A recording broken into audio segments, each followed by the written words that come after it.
Hello and welcome to section 4, building and configuring the example lab environment. In this section, we're going to take a closer look at the requirements and the architecture that we will need to build the example lab. So what exactly are we going to cover in this section? We're going to start by giving you a high-level overview of the example lab environment by looking at the servers and desktops that will need to be built in advance if you are planning on following the course in building your own environment. We'll then look at the specific elements of the example environment, such as the vSphere infrastructure to host it and the Windows servers that will be required to install the various Horizon components onto.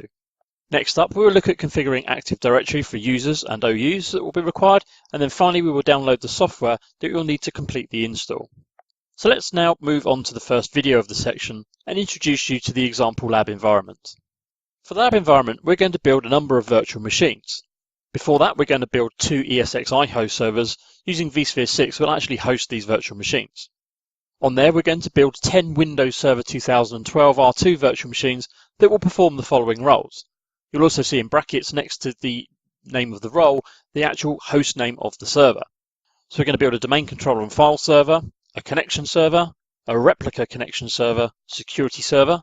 We'll build a second connection server that we'll use for CloudPod architecture configuration, a certificate authority server, an enrollment server, View Composer with a SQL Express 2012 database, and 2 RDSH servers, one for the remote application publishing and one for session-based desktops.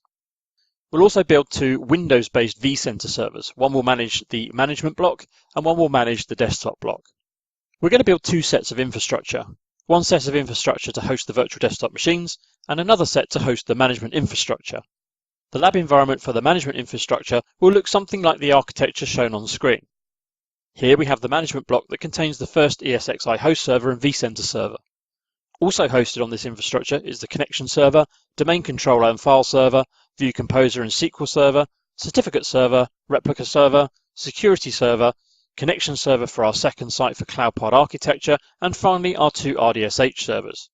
The next set of infrastructure will be used to host the virtual desktop machines themselves. So here we have the desktop block that contains the second ESXi host server and our second vCenter server.